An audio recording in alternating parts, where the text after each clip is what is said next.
ఓం తత్సత్. ఓం బుద్ధి చిత్తము అహంకారములును లేవు, ఇంద్రియములేవియును లేవు, ఈర్ష్య లేదు, ప్రాణవర్గములును లేవు, పరువు లేదు, శుద్ధ బోధరూపుడ నీవే శూన్యదేహ. శుద్ధ బోధరూపుడ నీవే శూన్యదేహ. ఓం తత్సత్. ఓం ఏది ధర్మము ఏదధర్మము పాపపుణ్యములరయవేళ. ఏది ధర్మము ఏదధర్మము పాపపుణ్యములరయవేళ. పరమపురుషుని చేరవేళ పరమగతిని పొందవేళ. పరమపురుషుని చేరవేళ పరమగతిని పొందవేళ. ఏది ధర్మము ఏదధర్మము పాపపుణ్యములరయవేళ. చూపులోనే దృశ్యమున్నది, చూపులోనే మోహమున్నది. చూపులోనే దృశ్యమున్నది, చూపులోనే మోహమున్నది. చూపు నిలిపిన తేజమున్నది, చూపు నిలిపిన తేజమున్నది. చూపు వెనుకనే బ్రహ్మమున్నది, చూపు వెనుకనే బ్రహ్మమున్నది. ఏది ధర్మము ఏదధర్మము పాపపుణ్యములరయవేళ. పరమగురుని చేరవేళ పరమగతిని పొందవేళ. పలుకులోనే భద్రమున్నది, పలుకులోనే మోసమున్నది. పలుకులోనే భద్రమున్నది, పలుకులోనే మోసమున్నది. పలుకు నిలిపిన పరమమున్నది, పలుకు వెనుకనే బ్రహ్మమున్నది. పలుకు నిలిపిన పరమమున్నది, పలుకు వెనకనే బ్రహ్మమున్నది. ఏది ధర్మము ఏదధర్మము పాపపుణ్యములరయవేళ. పరమగురుని చేరవేళ పరమగతిని పొందవేళ. తలపులోనే లోకమున్నది, తలపు చెడితే తాపమున్నది. తలపులోనే లోకమున్నది, తలపు చెడితే తాపమున్నది. తలపు నిలిపిన సౌఖ్యమున్నది, తలపు వెనుకనే బ్రహ్మమున్నది. తలపు నిలిపిన సౌఖ్యమున్నది, తలపు వెనుకనే బ్రహ్మమున్నది. ఏది ధర్మము ఏదధర్మము పాపపుణ్యములరయవేళ. పరమగురుని చేరవేళ పరమగతిని పొందవేళ. ఓం తత్సత్. మనం సదాముక్తి సుధార్ణవంలో 4వ తరంగంలో ఉన్నాం. ఇది దృఢీకరణ తరంగం, ఆత్మజ్ఞానాన్ని దృఢం చేసేటువంటి అధ్యాయం. నిన్న ఏం చెప్పుకున్నాం? మనస్సు అనేదే కామము, సంకల్పము, ధైర్యము, అధైర్యము, శ్రద్ధ, అశ్రద్ధ, లజ్జ, బుద్ధి, భయము, ఇటువంటి లక్షణాలన్నీ మనసు చేత కల్పించబడినవే. ఇవన్నీ అజ్ఞానం చేత అహంకారం మొదలుకొని ఈ విషయ రాగాదులు, రాగద్వేషాదులంతా కూడా అంతఃకరణందే ఉన్నాయి. ఏమేం బయట లేవు, మన మనస్సులో కల్పించుకున్నటువంటివే. దేనివల్ల? అవిద్య వల్ల, అజ్ఞానముతో. ఒకటి బాగుంది, ఇంకొకటి బాగలేదు. ఒకటి ఈ టైంలో బాగుంది, ఇంకొక టైంలో ఒకటి బాగలేదు. చలికాలం వచ్చేటప్పటికి దుప్పటి కావాలి చలి కప్పుకోవడానికి. ఎండాకాలం ఉంటే నాకు దుప్పటి వద్దు. ఇదే ఇవంతా కూడా ఒకటి బాగా ఉంది రాగం, ఒకటి బాగా లేదు తీసేయాలి ద్వేషం. ఎప్పుడైతే మనం కోరిన కోరికలు కామం ఇవి తీరలేదో ద్వేషం వస్తుంది, కోపం వస్తుంది. ఇవంతా కూడా అహంకార లక్షణాలు, అంతఃకరణ లక్షణాలు అని నిన్న చెప్పుకున్నామండి. సరే, ఈరోజు 29వ శ్లోకం చూద్దాం. ప్రోవాచేతి శృతిర్లీనే మనసేతాని నాస్తి తత్ పరాత్ పరం కథం ధర్మ ఉపస్థాస్యంతి కేవలం. ఇంతకుముందు చెప్పుకున్నామే, దానికంతా కూడా శృతి ప్రమాణం, ఉపనిషత్తులే ప్రమాణం. ఎందుకని క్లియర్గా మనకు అర్థమవుతుంది ఉపనిషత్తు ఏం చెప్తున్నదో. ఏం చెప్పింది? మనస్సు ఆత్మయందు ఏకత్వమును పొందగా, అంటే అవిద్యను తొలగించుకొని ఆత్మజ్ఞాన మాత్రముగా అనుభవంగా మిగిలితే అనాత్మ ధర్మాలైనటువంటి కామము, ఇవంతా ఉన్నాయే, సంకల్పము, ధైర్యము, శ్రద్ధ, ఇటాటి లక్షణాలన్నీ కూడా లేకుండా పోతున్నాయి. ఎందుకని? ఇవంతా మనోధర్మాలు.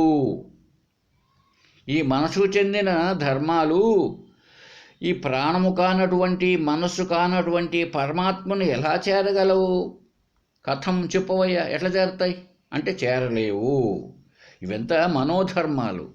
ఈ పరబ్రహ్మ లేక ఆత్మ లేక నేను అనబడేది ఏంటిది? మనసుకు కూడా సాక్షి. కాబట్టి మనసులో చెలరేగేటువంటి ఈ కామ, క్రోధ, లోభ, మోహ, మద, మాత్సర్యాలు అనే లక్షణాలన్నీ కూడా నాకు తెలియబడుతున్నాయి. తెలుసుకునేటువంటి నేను తెలియబడే మనసు కంటే వేరుగా ఉన్నా కదా. మరి వేరుగా ఉన్నప్పుడు ఆ లక్షణాలు నావెలా అవుతాయి? ఆత్మవి ఎలా అవుతాయి? ఏమాత్రం కావు. అయితే ఈ ఎలాగా, ఎప్పుడు అది ఆ లక్షణం మనస్సు ఆత్మయందు ఏకత్వాన్ని పొందినప్పుడు. అసలు మనస్సు అనేది ఒకటి ఉందా అండి? లేదు. అంతఃకరణం అనేది ఒకటి ఉందా? ఉంది అని చెబుతున్నాం, తర్వాత అధ్యారోపం చేస్తున్నాం, తర్వాత తీసేస్తున్నాం. ఎందుకు? మనస్సును నేను తెలుసుకుంటున్నా అంటే నా జ్ఞానానికి అందుతున్నది మనస్సు, బుద్ధి, చిత్తము, అహంకారం. కాబట్టి జ్ఞానంలోనే ఉన్నాయి కానవి. అటువంటప్పుడు వాటి ఉనికి ఎక్కడిది? అసలు ఇంకొక విషయం మనకు బాగా దృఢంగా అవడానికి, గాఢ నిద్రలో ఈ మనస్సు, బుద్ధి, చిత్తము, అహంకారం ఏమైపోయినాయి? లేవు. కనుక సత్యం కాదు. ఒక కాలములో ఉంటూ ఒక కాలములో లేనివి సత్యముగా పరిగణించబడవు. ఇది మంచి సూత్రం. కనుక క్షణక్షణం మారుతూ ఉండేటువంటి మనస్సు, ఇవంతా కూడా నేను అనబడేటువంటి ఆత్మ ఎలా అవుతుంది? ఆత్మ కావడానికి వీలు లేదు. కనుక ఈ అవిద్యను తొలగించుకుంటే, ఒక్కసారి అజ్ఞానంతో అవి నేను అనుకుంటూ ఉన్నాం. ఈ మనసు, బుద్ధి అంతా నేనే అనుకుంటున్నాం. అహంకారం మొదలుకొని నేను అనే జీవభావం అంతా నాదే అనుకుంటున్నాం. అలా కాకుండా నేనెవడను అన్న విషయంలో బాగా విచారణ చేసి అహం బ్రహ్మాస్మి అన్నటువంటి ఆత్మజ్ఞానాన్ని పొందితే ఇక ఈ ఎంత అనాత్మ ధర్మాలు, ఎవరి ధర్మాలు? ఆత్మధర్మాలు కాదు, అనాత్మ అయినటువంటి మనోధర్మాలు, మనసుకు చెందినటువంటివి. మనం చెప్పుకున్నాం ఇంతకుముందు.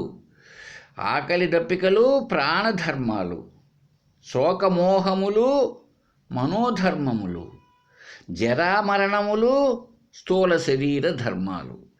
కనుక అవి వాటి ధర్మాలు నాకు తెలుస్తున్నాయి. జరామరణములు స్థూల శరీర ధర్మాలు. నేను బాల్యం నుంచి యవ్వనం లేకొచ్చేసి వృద్ధాప్యం లేకొచ్చా. కాబట్టి జర అంటే ముసలితనం నాకు తెలుస్తుండలే. ఇప్పుడు నేను తెలుసుకుంటూ ఉన్నా. రేపు మరణం కూడా తెలుస్తుంది చచ్చిపోయేటప్పుడు నేను పోతున్నానని. కనుక ప్రాణధర్మాలను నేను స్థూల శరీర ధర్మాలను నేను తెలుసుకుంటున్నా. నాకు ఆకలవుతున్నది, దప్పికవుతున్నది అనేటువంటి ప్రాణధర్మాలు నేను తెలుసుకుంటున్నా. అలాగే శోకము, మోహము, కామము, క్రోధము మొదలైన లక్షణాలతో ఉన్న మనస్సును నేను తెలుసుకుంటూ ఉన్నా. కాబట్టి అవి నేను ఎలా అవుతాను? నేను కాను. కనుక అదంతా ఏంటి? ఆత్మ కాదు, అనాత్మ.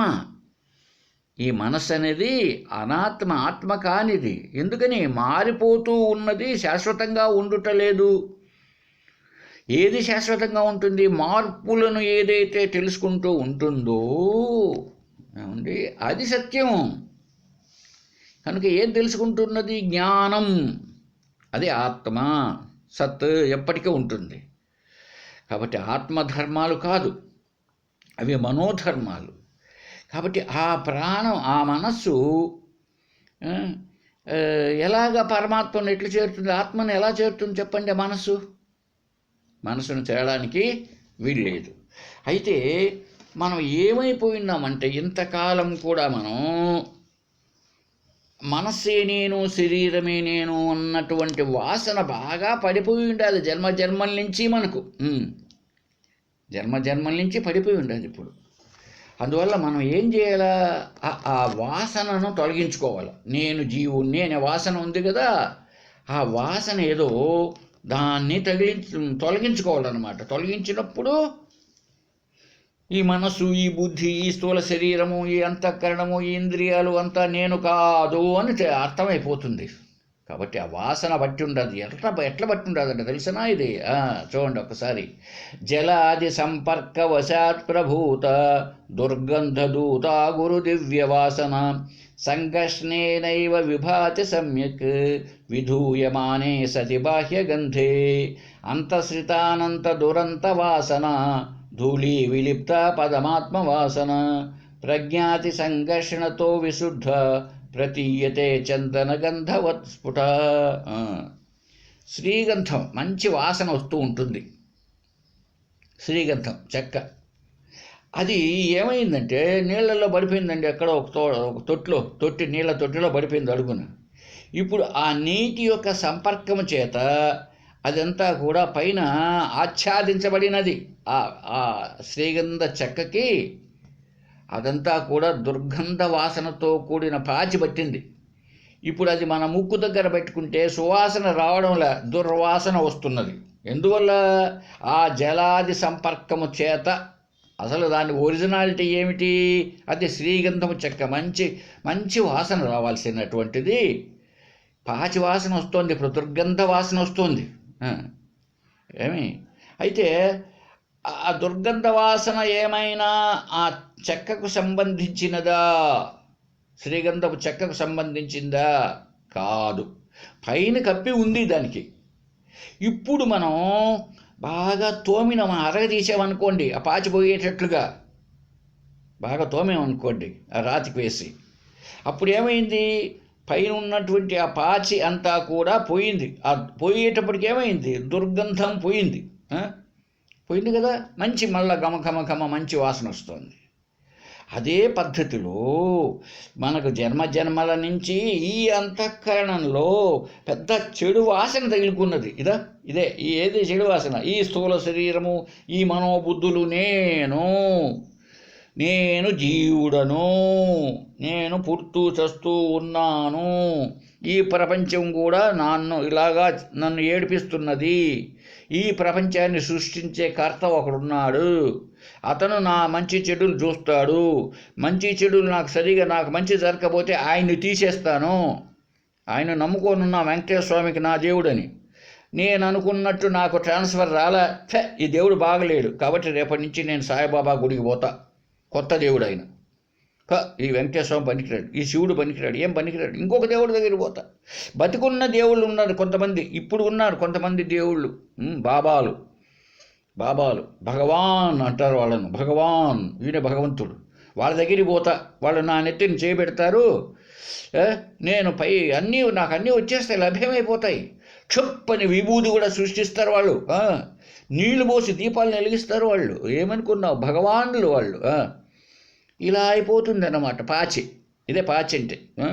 అసలైన ఆత్మస్వరూపం మనం అయినప్పటికీ ఇదిగో ఈ సంపర్కం. ఏ సంపర్కం? అవిద్య, అజ్ఞానం. జన్మల నుంచి ఈ అజ్ఞానం అనేటువంటి సంపర్కముతో సరైన జ్ఞానం కలిగిన గురువు దొరకక, మంచి వాళ్ళ సత్పురుషుల యొక్క సంపర్కం దొరకక, ద్వైతుల యొక్క సహవాసం చేసి ఇంకా పాచి పెరిగిపోయింది. ఇప్పుడు దాన్ని తోమాల, మరి ఏం చేయాలా? అది శ్రీగంధ చెక్క సువాసన కలిగింది. అది అలాగే ఈ ఆత్మ ఉన్నదే, అది శ్రీగంధం చెక్క లాంటిది. నిజానికి దాన్నేం అంటుకోలే, పాచి పైన కప్పింది అలాగా. ఇప్పుడు మళ్ళీ దాన్ని తోమేమనుకో, ఎట్లా తోమాలా? అహం బ్రహ్మాస్మి బ్రహ్మైవాహమస్మి, నేనే బ్రహ్మను, ఆ బ్రహ్మయే నేను, మనోబుద్ధి అహంకార చిత్తాది నాహం, ఈ మనసు బుద్ధి చిత్తము నేను కాదు. తోము బాగా. ఇదంతా నేను కాదు, ఈ కనిపించే ప్రకృతి నేను కాదు, ఇదంతా ఉండేది ఈ శరీరం నేను కాదు, ఈ మనసు బుద్ధి నేను కాదు, దీనికి అధిష్టానమైనటువంటి ఆత్మస్వరూపం నేను బ్రహ్మస్వరూపాన్ని, నాకు దేంతోనూ టచ్ లేదు. ఇలాగా తోమితే అప్పుడు బయట వస్తుందండి సుగంధం, ఆత్మ అన్నది వచ్చేస్తుంది. కాబట్టి దుష్ట వాసనలన్నీ పనిమాలని తీసేసి పరమాత్మ వాసనను పెట్టుకోవాలి ఇప్పుడు మనం. అప్పుడు ఇది పరిశుద్ధమైన చందన గంధం మాదిరిగా ప్రతీతమవుతుంది. కాబట్టి మన సాధనలో ఏమండి అలా చేయాలి. అదే దాన్నే చెప్తున్నాడు చూడండి, అనాత్మ వాసనా జాలై స్థిరోభూతాత్మ వాసన నిత్యాత్మ నిష్ఠయ తేషాం నాశేభాతి స్వయం స్ఫుట. ఎప్పుడైతే ఆత్మ కాని దాన్ని, అనాత్మ పట్ల మోహం చెంది మనం అజ్ఞానం చేత అవిద్య చేత ఈ అనాత్మయే నేను, ఆత్మ కాని శరీరమనో బుద్ధులే నేను అనేటువంటి వాసన బాగా ఉన్నదో, అప్పుడు ఏమైపోతుంది, ఈ ఆత్మవాసన దాన్ని తగిలిస్తే తెలియకుండానే అనాత్మవాసన పోతుంది. ఆత్మవాసన చేస్తే అనాత్మ అయినటువంటి దాని వాసన పోతుంది అన్నమాట, నశించి పోతుంది. కాబట్టి నిరంతరం అదే చెప్తున్నాడు ఇక్కడ, నిత్యాత్మనిష్టయ, నిత్యము ఆత్మనిష్టలో నేనే ఆత్మను, నేనే బ్రహ్మస్వరూపాన్ని అనే నిష్ఠగా బాగా దాన్ని గుట్లు పెట్టుకుంటూ ఉంటే ఈ అనాత్మ వాసనలు రాను రాను నశిస్తూ వస్తాయి. అప్పుడు ఆత్మవాసన స్పష్టంగా, నేనే ఆత్మ స్పష్టంగా తెలియబడుతుంది. మనకు అహం బ్రహ్మాస్మి అన్నది దృఢపడుతుంది. ఇప్పుడు జ్ఞానం లభ్యం కావచ్చండి, ఇదే కదా మనం ఇప్పుడు చదువుకుంటున్నది. ఆత్మ దృఢీకరణ తరంగం దృఢం కావాలి బాగా. పైన ఉంటే ఏమైపోతుందంటే మళ్ళీ పాచిపడుతుంది నీళ్ళతో కలుసుకొని, ఆ నీళ్ళలో పడి శ్రీగంధం చెక్క మళ్ళీ పాచిపడుతుంది మరి. కనుక ఈ సత్వాసనలు మనం కల్పించుకుంటూ వస్తే, అంటే అద్వైత వాసన దీన్ని ఏర్పాటు చేసుకుంటూ వస్తే తెలియకుండానే ఆ చెడు వాసనలు ఏవి, నేను జీవుణ్ణి నేనేదే చెడు వాసన దుర్గంధం అంతా పోతుంది బాగా తోముతూ వస్తే. ఏమండి ఎంతెంతగా చేస్తూ వస్తామో మనం, ఎంతెంత ప్రయత్నం చేస్తామో అంతంత ఆత్మవాసన పెరుగుతుంది. యథా యథా ప్రత్యేగవస్థితం మనః తథా తదా ముంచది బాహ్య వాసనా నిశ్శేషమోక్షే సతి వాసనానాం ఆత్మానుభూతి ప్రతిబంధ శూన్య. అద్భుతంగా ఉందండి ఈ శ్లోకం చూడండి. మనస్సు ఎంతగా అంతర్ముఖం అవుతూ ఉంటుందో అది. ఇప్పుడంతా మనసు ఎలా ఉంది, మనకు బహిర్ముఖంగా ఉంది, అంటే బయట చూపులతో ఉందన్నమాట. ఇవంతా నిజము, ఇదిగో ఈ శరీరము ఈ మనస్సు ఇవంతా ఇట్లా ఉన్నాయి, ఇదిగో ఈ జగత్తంతా ఇలా ఉంది, జగత్తులో విషయ వస్తువులు శబ్ద స్పర్శ రూపరసగంధాలు చాలా రుచికరంగా ఉన్నాయి అని వాటిపైకి మలుతూ ఉన్నది మనస్సు. మనస్సును ఒక్కసారి అంతర్ముఖం చేస్తే అంటే ఏంటి, ఈ నేనున్నాను కదా, ఈ నాకు ఆధారమేమి అధిష్టానమేమి అని వెనక్కి మళ్ళీ చూసుకుంటూ వెళితే అంతంతగా ఆ బయట ఉన్న ప్రపంచం కాస్త వెళుతూ ఉంటుంది, పోతూ ఉంటుంది. ఈ బాహ్య వాసనలు వదిలిపెడుతూ ఉంటుంది మనస్సు. మనసు ఏదైనా అంతే కదండి. ఇప్పుడు ఒక పట్టవలసిన దాన్ని పట్టినప్పుడు వదలవలసిన దంచగా అదే పోతుంది. ఇప్పుడు మనసు ఎట్లా ఉంది, బయట ప్రపంచం వైపు ప్రపంచ వాసనలతో ఉంది. ఇప్పుడు అంతర్ముఖం కావడం అంటే లోపలికి ఎక్కడికో వెళ్ళడం అని కాదు. ఆమె తనకు ఆధారమైనది ఏది, అధిష్టానంగా ఏమున్నది? ఈ మనస్సు ఒకప్పుడు ఉంటున్నది జాగ్రత్తావస్థ, స్వప్నావస్థలలో, సుషుప్త అవస్థలో లేదంటే ఎక్కడికి వెళ్ళింది? అది ఏది ఉంటే మనస్సు తెలియబడుతున్నది. దేనివల్ల మనస్సు తెలియబడుతున్నది? కాబట్టి మనసుకు సాక్షి అనేది ఏంటిది? అలాగా విచారణ చేస్తూ రావడమే. బయట ప్రపంచం అంతా ఉంది లేదు అన్నటువంటి భావనలో ఉన్నాం మనం. కాబట్టి ఇప్పుడు బయట ప్రపంచం నిజంగా లేదు. మనసు చూస్తేనే ప్రపంచం ఉంది, మనసు పెడితేనే ఉంది ప్రపంచం. మనం అనుకోవచ్చు మనసు లేకపోతే లేదండి, లేదు. ఏదైనా చూడండి, ఏదో ఆలోచనలతో మీరు వెళుతూ ఉంటే దారిలో మీ స్నేహితుడు కనిపించాడు అనుకోండి, పలకరించినప్పుడు మీరు ఎందుకు? అతడి కళ్ళకి ఎదురుగా కనిపిస్తూ ఉన్నా ఏదో లోకంలో వెళ్ళిపోతూ ఉంటారు. ఎందుకు? ఇప్పుడు రేడియోలోనో టీవీలోనో వార్తలు వస్తూ ఉన్నాయి, మీ కళ్ళేమో చూస్తూ ఉన్నాయి అనుకోండి ఆ టీవీని. మీ మనసు ఎక్కడో పెట్టేశారు. అప్పుడు టీవీలో ఏం వార్తలు వచ్చింది కూడా తెలీదు మనకు. చెవులు ఉన్నాయి కదా, మరి బాగానే వినాలి కదా, వినపడాలి కదా, లేదు. ఎందుకు? మనసు ఎక్కడో ఉంది.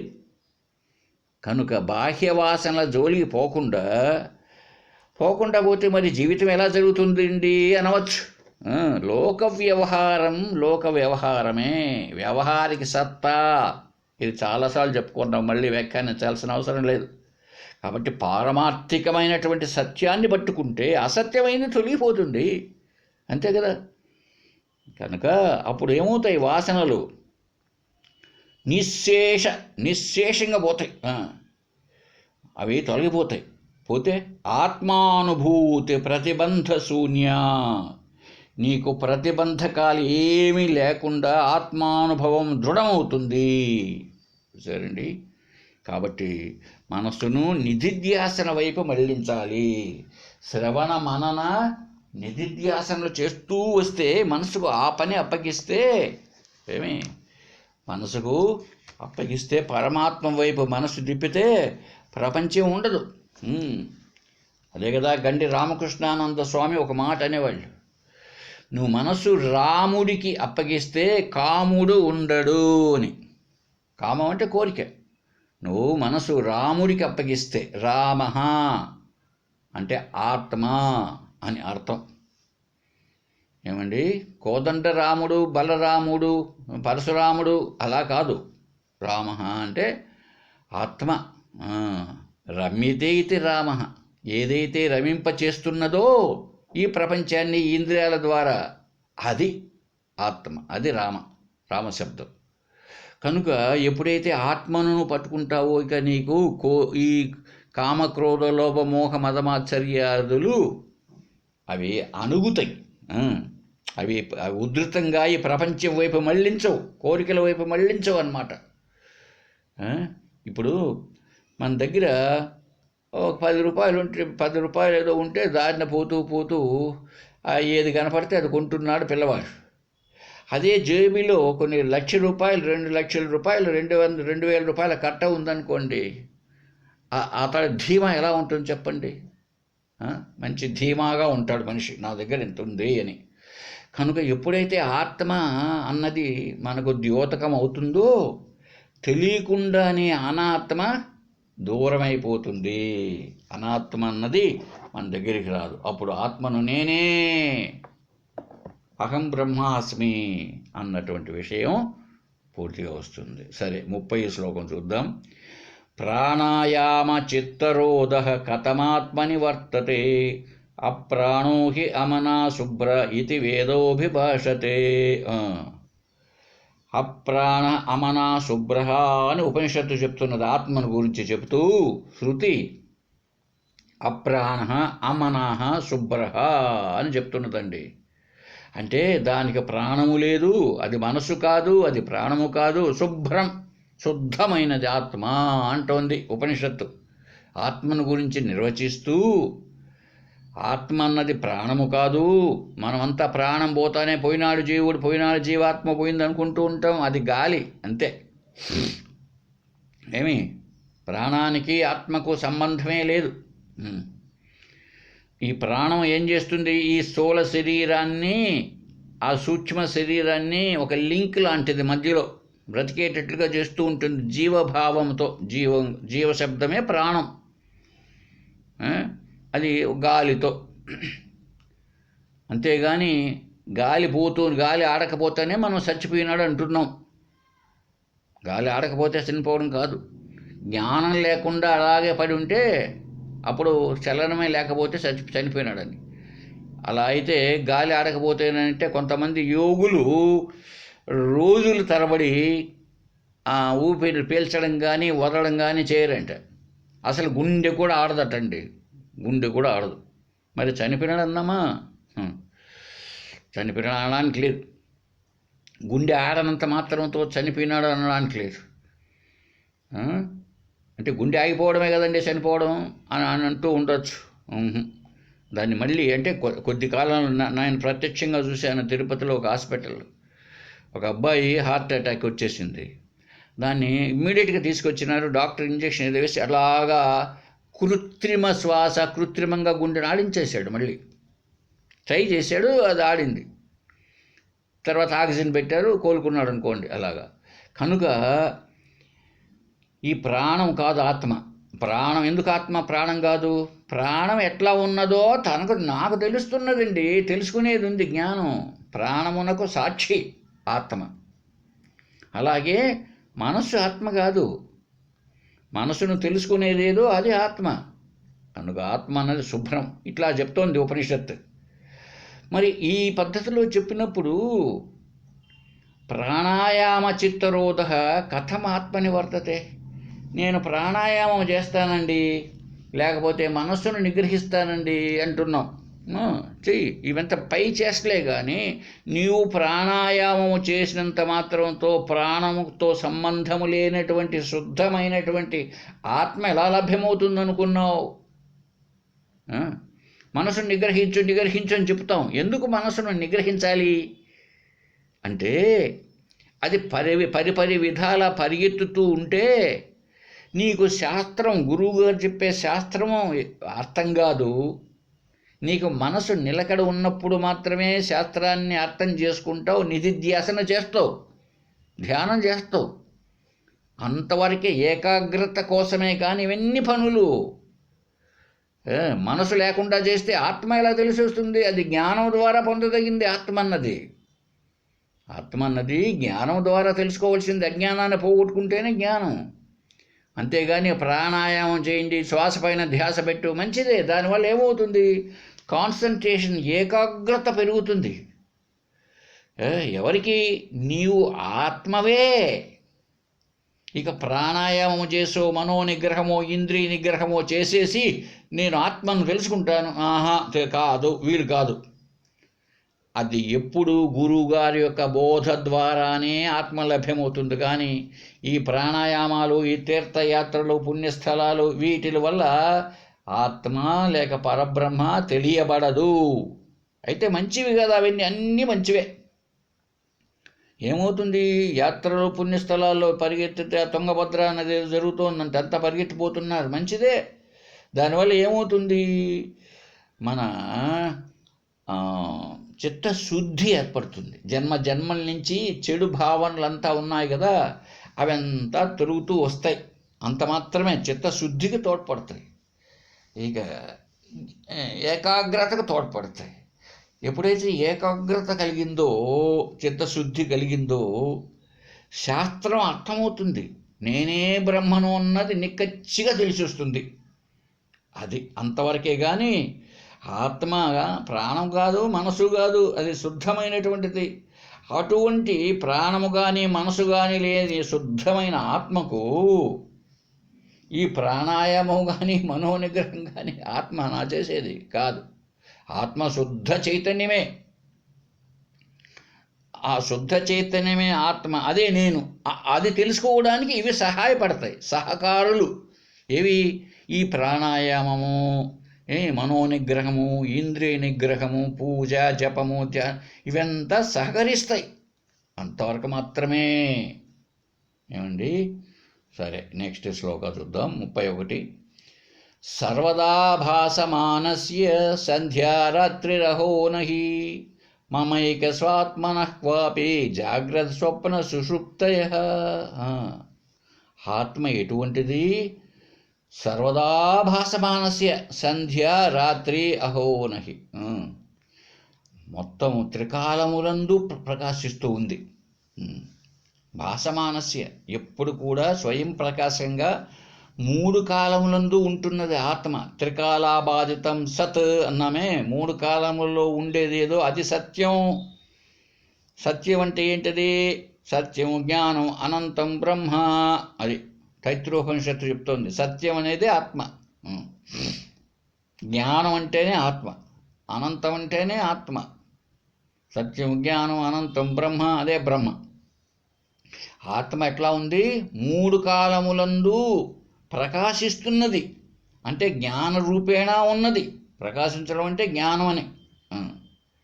అటువంటి ఆత్మనైనటువంటి నాకు లేదా మీకు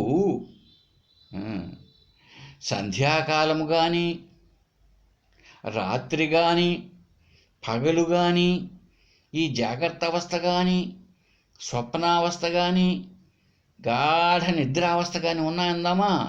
లేవు. ఎందుకు?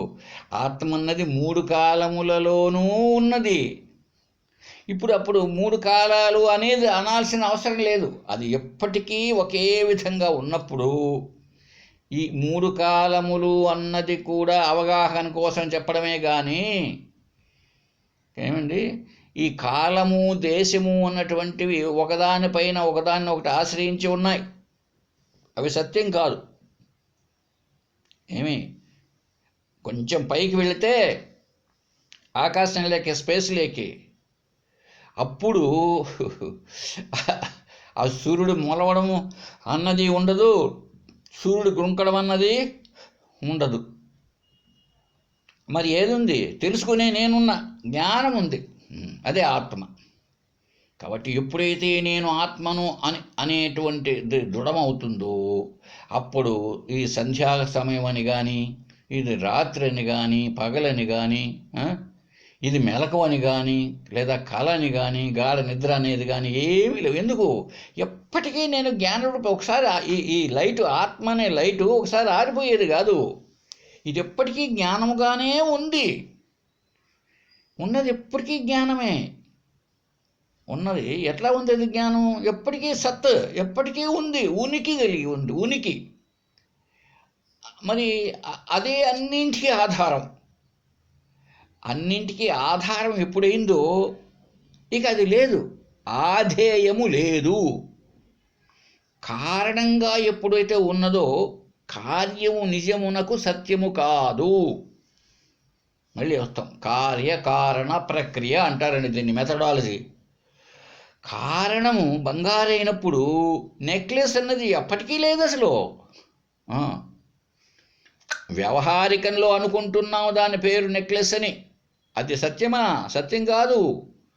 నెక్లెస్ అనేది సత్యమే అయితే మనం అమ్మడానికి తీసుకొని వెళ్ళినప్పుడు, అయ్యా నేను నెక్లెస్ అమ్ముతాను, తీసుకుంటావా అంటాడు. అంటే వాడు మొత్తం తూకం వేసి ఇంత అంటాడు. బంగారు 30 గ్రాములు ఉంది అంటాడు. బంగారు రేటు పొట్లో 45,000 ఉంది, 10 గ్రాములు అని లెక్క చేస్తాడు. కానీ నెక్లెస్ ఇంత ధర అనడు. అలా అయితే మనం నెక్లెస్ని అమ్మేసి బంగారు మన ఇంటికి తెచ్చుకోవచ్చు. నెక్లెస్ అన్నది లేదు. ఎందుకు? ఒకప్పుడు కనిపిస్తున్నది, ఒకప్పుడు తయారైనది, ఇంకొకప్పుడు విరిగిపోతుంది, మధ్యలో అలా తోస్తున్నది అంతే. అలాగే ఈ పగలు రాత్రి అనండి, జాగ్రత్త అవస్థ అనండి, స్వప్నం కావచ్చు, గాఢ నిద్రావస్థ, ఇవంతా కూడా ఆ నీటిలో, సముద్రంలో, నీళ్ళలో అలలాగా అలా కనపడుతున్నాయి. ఎడారిలో నీళ్లు కనిపించినట్టు, ఏట్లో నీళ్లు కనిపించినట్టు ఇసుకలో అట్లా ఉన్నట్టు కనిపిస్తున్నాయి, కానీ సత్యం కాదు. ఎందుకు? ఎవరు నేను? త్రికాలములందు ప్రకాశిస్తున్న ఆత్మను నేను. ఇది ఎల్లప్పటికీ నశించేది కాదు. ఇవన్నీ వస్తూ ఉంటాయి, పోతూ ఉంటాయి. నేను ఆధారం. ఎందుకు నేను చెప్పాలి అది ఉందిని? దాని ఉనికికి నేను ఆధారం అండి. ఇప్పుడు మనకు ఇక్కడ పెద్ద కన్ఫ్యూజ్ అవుతాం. దాని పాటికి అది ఉండొచ్చునేమోనండి, దాని పాటికి అది ఉండదు. నో, ఏది కూడా జ్ఞానానికి అందకపోతే అది లేనిదే. చాలాసార్లు చెప్పుకున్న విషయం. ఏ విషయమైనా కానీ లేండి, సాక్షి అన్నది లేకపోతే ఆ విషయము లేనిదే. చూచినవాడు ఎవడైనా కానీలేండి, చూచిన వాడంటే మనిషిని కాదు, అక్కడ జ్ఞానానికి తోచకపోతే ఆ విషయము లేనిదే. కాబట్టి ఎప్పుడైతే నేను ఆత్మను అన్నానో, నేనంటేనే శరీర మనోబుద్ధులతో ఆలోచించకూడదు. ఇక్కడ ఆత్మగా నేనున్నాను, ఆత్మస్వరూపేణ ఏమీ లేవు. ఎంత అంటే ఈ కాలములు అనేటువంటివి ఏమీ లేవు. కాలాతీతమైనటువంటిది, కాలములకు అతీతమైనటువంటిది ఆత్మ. ఎందుకో తెలుసా అండి? కాలము ముందా ఆత్మ ముందా అంటే, జ్ఞానం ముందుంటేనే ఇది పగలని చెప్పేది. పగలొచ్చి నేను పగలయ్యా, ఇప్పుడు రాత్రి వచ్చి నేను రాత్రి అనలేదు. ఏదనాలి? నేను అనబడే జ్ఞానం అనాలి. పొద్దు కూకింది రాత్రి అయిందని మనం గుర్తించాలి దాన్ని. అప్పుడే దానికి ఉనికి. అంతేగాని ఇవంతా జడం. రాత్రి పగలు నిద్ర అసలు లేదు, జాగ్రత్త అవస్థ లేదు, స్వప్నం లేదు, గాఢ నిద్ర. ఇవంతా పగలే నిద్రపోతూ ఉంటాడు. మంచి సత్సంగం జరుగుతూ ఉంటే గురువుగారు చెప్తూ నిద్రపోతున్నాడు. ఇప్పుడు గాఢ నిద్రలో ఉన్నాడు. ఎప్పుడు రాత్రి ఏమండి? కొంతమంది కూర్చొని పగటి కళలు కంటూ ఉంటారు. కొంతమంది స్వప్నావస్థ. అది స్వప్నమా? ఏమండి? నైట్ డ్యూటీ చేస్తుంటారు, వాళ్ళకి అది జాగ్రత్త. నైట్ డ్యూటీ చేసేవానికి రైల్వేలోనో బస్సుల్లోనూ ఉంటారే, వాళ్ళందరికీ ఏది జాగ్రత్త అవస్థ రాత్రిపూట. మనకు రాత్రి అయితే వాళ్ళకి అది జాగ్రత్త అవస్థ, మేల్కొని ఉంటారు. కాబట్టి ఇవంతా మిథ్య, సత్యాన్ని కాదు. మరి ఎవరు సత్యం? వీటన్నిటినీ తెలుసుకునే నేను సత్యం. ఇవన్నీ నేను అనబడే ఆత్మ ఉంటే ఇవన్నీ ఉన్నాయి. జ్ఞానం ఉంటేనే అవన్నీ ఉన్నాయి. జ్ఞానం లేకపోతే అవన్నీ లేవు. కాబట్టి ఇవంతా లేనివే. ఉన్నది ఒకటే ఒకటి, పరమాత్మ, పరబ్రహ్మ. ఏకం ఏవా అద్వితీయం బ్రహ్మ. అది ఒకటే ఉంది. ఇలాగ అన్ని కాలాలు, దేశాలు, దేశం ఉంటే కాలం, కాలం ఉంటే దేశం. ఇప్పుడు ఉదయం మనకు దాదాపు 9:30 అవుతూ ఉంటే, అదే అమెరికాలో రాత్రిపూట 8:30 అయి ఉంటుందంట. కాబట్టి ఏది ఇది? పగలేది, రాత్రి ఏది చెప్పండి? ఇవంతా కూడా మనం కల్పించుకున్నది. సరే, బాగుంది. తర్వాత 32వ శ్లోకంలో చూద్దామండి. ఏంటి? ఆకాశం న భునక్తి ఆకాశంచ భునక్తి నిర్భర చలత్కేశోన్రకానాం హతిం రజ్వారోపితదంతశోకగరళాత్ రజ్జుర్న సంబాధితః ధారావారి పరిప్లుతానాం మృగతృష్టానాం మరూర్వీ కదా నిత్యాత్మ నసమశ్నుతే హి జగతః కించిత్ వికారోదయం. చూడండి ఎంత గొప్పగా చెప్పడం జరిగిందో. ఆకాశంలో చిన్న చిన్న మబ్బులు ఒక్కోసారి కలుసుకుంటూ ఉంటాయి, ఒక్కోసారి విడిపోతూ ఉంటాయి. చిన్న చిన్న మబ్బులంతా అదే చిన్న చెప్పుకుంటే కేశోండ్రకం అంటే వెంట్రుకల చిక్కెంట్రుకల గుంపులాగా సన్న సన్నవి కూడా కలుసుకుంటూ ఉంటాయి, పోతూ ఉంటాయి, ఇలాగా రాపిడి చెందుతూ ఉంటాయి. లేదు, ఆ మబ్బులు వర్షం వచ్చేటప్పుడు పెద్ద పెద్ద ఉరుములు మెరుపులు కూడా వస్తుంటాయి ఆకాశంలో. ఆకాశానికి ఏమైనా ఉంటుందండి? అంతంత మెరుపులు, వోల్టేజ్ అంతంత ఉంటే. వర్షాకాలంలో పెద్ద పెద్ద వోల్టేజ్తో ఉంటే ఆ పిడుగులు, ఉరుములు, అది నేలపైన పడినప్పుడు పొరపాటున ఇండ్ల పైన పడితే ఇండ్లు భస్మైపోతాయి. కానీ అదే ఆకాశానికి ఏమైనా అంటుకుంటున్నదా? ఏమీ అంటుకోదు. ఎంతెంత మబ్బులు ఢీకుంటూ ఉన్నా ఆకాశంలో, ఎంతెంత మెరుపులు మెరిచి ఏమేమి వర్షంగా పడినా, పిడుగులు పడినా కూడా ఆకాశము అనుభవించడం లేదు దాన్ని. అలాగే రజ్జు ఆరోపితదంద తాడు తన యందు ఆరోపించబడిన సర్పము యొక్క విషముచే బాధించబడదు. తాడు పైన పాము మసక చీకట్లో ఉంది. మసక చీకట్లో మనకు పాము కనిపించింది. ఎట్లా కనిపించింది? తాడే పాముగా కనిపించింది. ఆ కనిపించినంత మాత్రంతో నిజంగా పాము కాదు గనుక ఆ పాము యొక్క విషము కానీ ఆ పాము యొక్క లక్షణాలు కానీ త్రాటికి ఏ సంబంధము లేదు. ఏమీ త్రాడు బాధింపబడదు. ఎందుకని? తాటి ఎందు నీకు అధ్యాస కలిగింది, భ్రాంతితో చూసావు. అది సత్యం కాదు. ఒక కాలం ముందు ఉంటుంది, ఒక కాలంలో పోతుంది. సత్యం ఎలా అంటావు? కాబట్టి ఆ త్రాటికి ఆ సర్పము యొక్క లక్షణాలు, ఆ దుర్లక్షణాలు, విషం కక్కడము, కాటు వేయడం, లేకపోతే దానిపైన రాకడం, ఇట్లాంటివి ఏమైనా ఉంటుందా? ఉండదు. అలాగే మృగతృష్ణానామరూర్వి కదా, ఇక్కడ కూడా చెప్పాడండి. వారి పరిప్లుత నా మృగతృష్ణానం, వారి నీరు ఉంది చూశారండి. ఏట్లేకపోతే మధ్యాహ్నప్పుడు ఎండ బాగా ఉండేటప్పుడు ఏట్లో అంతా ఏ తేమ లేదు మామూలుగా. ఇప్పుడు నీరు కనపడుతోంది మరుభూమిలో, అదే ఎడారిలో ఇసుక నేలలో నీరు కనిపిస్తోందండి ఎండకి. ఇప్పుడు ఆ నీటి చేత కనపడింది కదా, ఆ నేలంతా ఏమైనా తడుపబడినదా? మామూలుగా అయితే నీరు నిజమైన నీరైతే తడపబడుతుంది. ఇప్పుడు ఆ ఏట్లో మధ్యాహ్నం చూసినప్పుడు నీరు కనిపిస్తున్నది. నిజమైన నీరు కాదండి, ఇసుక పైన ఎండబడితే నీరులాగా కనిపిస్తున్నది. ఆ నీరేమైనా ఆ ఏటిని లేదా ఎడారిని తడిపిస్తున్నదా? తేమైందా? నేలంతా ఇసుక అంతా కూడా కాలే. చూడండి, మంచి ఎగ్జాంపుల్స్ చెప్పాడండి ఇక్కడ. ఆ మేఘాల రాపిడికి ఆకాశం ఏం చలనం లేదు, ఏం అనుకోనే లేదు, ఎంతెంత ఊహలేదు. అలాగే తాడు తన మీద ఆరోపించబడిన పాము యొక్క విషము చేత దాని యొక్క ఏమీ బాధించబడలేదు. అలాగే ఎండమావుల్లో నీళ్లున్నాయి, ఆ మరుభూమి అంతా కూడా నీటి చేత తడపబడలేదు. అలాగే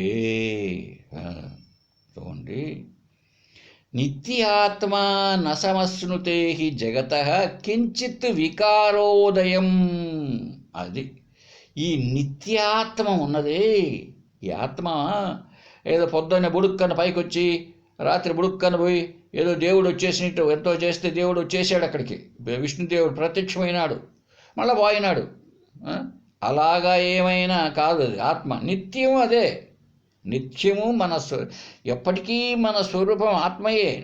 నిత్యాత్మ ఎప్పటికీ ఉంటుంది, దాని నశింపు లేదు. ఒక కాలంలో ఉండి ఇప్పుడు త్రేతాయుగం నాడు రాముడు ఉన్నాడు, ద్వాపరయుగంలో లేడు, కృతయుగంలో లేడు. కృష్ణుడు ద్వాపరయుగంలో ఉన్నాడు, త్రేతాయుగంలో లేడు, కృతయుగంలో లేడు, కలియుగంలో లేడు. కలియుగంలో ఉండొచ్చు, కృష్ణయ్య అని ఒక ఆయన ఉండొచ్చు పేరుతో, లేడు.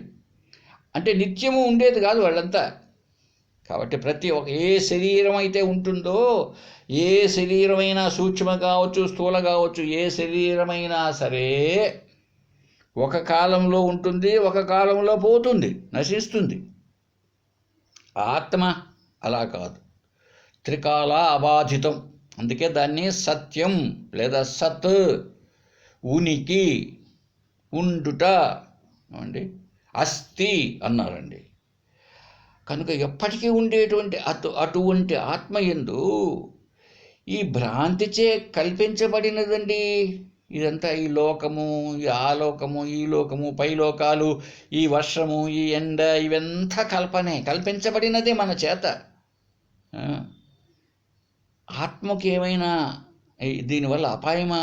కాదు. కించిత్ కూడా వికారం పొందదు, ఏ మార్పు చెందదు. అది అలాగే ఉంటుంది, ఎట్లా ఉందో అలాగే ఉంటుంది. దానికి ఏ విధమైన మార్పు, ఆత్మకు ఏ విధమైనటువంటి మార్పు ఉండదు. అంటే మిగిలినటన్నీ షట్భావ వికారములు చెందుతూ ఉంటాయి లోకంలో, 6 రకాల మార్పులు. ఆత్మకు ఏ మార్పులు ఉండవు. ఎందుకని? అన్నిటికీ అదే ఆధారం, అన్నిటికీ అధిష్టానం ఆత్మయే, అది ప్రజ్ఞానం, అది బ్రహ్మస్వరూపం.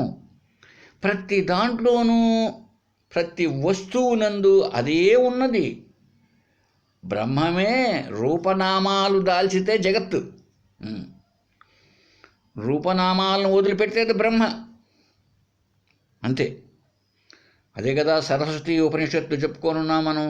అస్థి భాతి ప్రియం నామరూపచేత్ అంశ పంచకం ఆద్యత్రయం బ్రహ్మరూపం జగద్రూపం తదోద్వయం. అస్థి భాతి ప్రియం నామరూపచేత్ అంశ పంచకం, ఈ 5. అస్థి అంటే ఉండుట, సత్.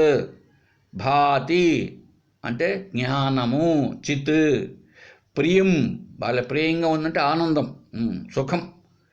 ఈ 3 నామ రూప, ఈ 5 మొత్తం జగత్తు. అయితే ముందు చెప్పినటువంటి ఆ 3 ఉన్నాయే, అస్థిభాతి ప్రియం, ఇంత మాత్రమే తీసుకుంటే ఇది బ్రహ్మస్వరూపం. జగత్ రూపం తదోద్వయం, ఆ నామరూపాలతో కలిసి చెప్పావా జగత్ అయిపోయి. ఇప్పుడు ఉన్నది బంగారే, నామరూపాలతో చెప్పావా నెక్లెస్. చూడండి, నామరూపాలతో ప్రతి ఒక్కటి అంతే. ఉన్నది ఏమో ఉనికి కలిగి ఉంటే, ఉన్నవి కాగితాలు, ఒక రూపం దాలిస్తే పుస్తకం అయింది, బుక్. చూసారండి, ఉన్నది ఇటుక సిమెంటు, అక్కడ గోడ అయిపోయింది నామరూపాలుగా చూసేటప్పటికి. ఇలాగే ప్రతి ఒక్కటి ఆధారముగా ఉన్నప్పుడు స్వస్వరూపం, ఆధేయముతోనే రూపనామాలు వచ్చాయి. కనుక ఆధారమైనటువంటిది లేదా అధిష్టానమైనటువంటి ఆత్మ అది మార్పులు చెందదు. నామరూపాలతో కూడిన ఈ ప్రపంచమంతా మార్పులు చెందుతాయి. ఈ నామరూపాలతో ఉన్నటువంటి ఈ జగత్తంతా మార్పులు చెందుతూ ఉంటే ఆత్మకేమైనా నష్టమా అన్నది వచ్చింది. ఇప్పుడు ఏమీ నష్టం లేదు, ఏమీ నష్టం లేదు. రేపు మన శరీరాలు చనిపోయినప్పటికీ మనం జ్ఞానరూపేణ ఆకాశంలాగా అంతా వ్యాపించే ఉంటాం. ఇది కుదురుతుందే? అరే ఇప్పుడే చెప్పుకున్నాం కదండి మనం, అన్నిటికంటే పంచభూతాలలో అతి గొప్పది ఏది? అతి గొప్పది ఆకాశం, అంతే కదా. ఒక్కొక్క దానికంటే మించి ఒకటి ఉంది. పృథ్వీ కంటే నీరు గొప్ప, ఏమండి. నీటి కంటే అగ్ని, అగ్ని కంటే వాయువు, వాయువు కంటే ఆకాశం కదా. అటువంటి ఆకాశమే ఇంతంత వర్షం పడుతూ ఉంటే, ఇంతంత మెరుపులు మెరుస్తూ ఉంటే, ఏమీ దానికి సుడిగాలులు ఉంటే, మంచి సూర్యుని చేత మంచి ఎండ ఉంటే కూడా ఆకాశానికి సంబంధమే లేదే. మరి ఆకాశానికంటే కూడా గొప్ప అయినటువంటి పరమాత్మకు, పరబ్రహ్మకు ఏంటి నష్టం? దీనివల్ల ఏమీ లేదు. ఎందుకు? అంతా దాని చేత ఏర్పడినట్టు, పరమాత్మ చేత ఏర్పడినటువంటి సృష్టి ఇది. కనుక ఆత్మకు ఎటువంటి మార్పులు ఉండవు. అటువంటి బ్రహ్మస్వరూపమే నీవు, నేను. అహం బ్రహ్మాస్మి, బ్రహ్మైవ అహం అస్మి. ఏమండి, ఇలాగా మనం బోధను పొందినప్పుడు ఇక ఉన్నది అదే. కాబట్టి ఆ నిత్యాత్మ యందు భ్రాంతి చేత కల్పించబడినటువంటి ఇవంతా కూడా, ఈ మార్పులు చెందేటువంటి శరీరాదులు ఎంత ఉండినా కూడా ఆత్మకు నష్టం లేదు. అది ఆత్మస్వరూపాన్ని పొందితే ఏంటి ప్రయోజనం చూసారా? ఇప్పుడు మనం ఆత్మగా అయితే నిత్యం మనమే, ఎప్పటికీ ఉంటాం. ఎప్పటికీ ఎలా ఉంటాం? ముద్దులాగా కాదు, మళ్ళీ రాతిలాగా కాదు, జ్ఞానరూపేణ. ఆత్మ అంటే ఏంటి? సత్యచిత్ ఆనందం, దుఃఖం కొంచెం కూడా ఉండదు. ఎవరు చూసి వచ్చినారండి అనొచ్చు మీరు. అరే ఇక్కడే ఉంది కదా, మన అనుభవంలో ఉందని అలా ప్రశ్న వేస్తే ఎలాగా? అనుభవంలో, మన అనుభవంలో ఉంది. ఎక్కడ? గాఢ నిద్రావస్థలో. నేను శరీరాన్ని అన్న ఆలోచన ఏమైనా ఉన్నదా? లేదు. నేను ఫలాని సుబ్బరాజులు అన్న భావన ఉన్నదా? లేదు. ఇది ఒక జగత్తు, భార్య బిడ్డలు, ఇల్లు, బ్యాంక్ బ్యాలెన్సులు, పొలాలు, గులాలు ఏమైనా ఉన్నాయా? ఏమి లేవు. ప్రపంచం లేదు, దేవుడు లేదు. మరి ఎవరున్నారు? నేనే ఉన్నా. అప్పుడు తెలియదు కదండి. తెలిసి నాకు అప్పుడు కూడా ఎవరితో చెప్పాలా? నేను నిద్ర లేచినప్పుడు ప్రపంచం వస్తుంది కాబట్టి చెప్తాను హాయిగా నిద్రపోయినానని. హాయిగా నిద్రపోయినాను అని చెప్పడం కనుక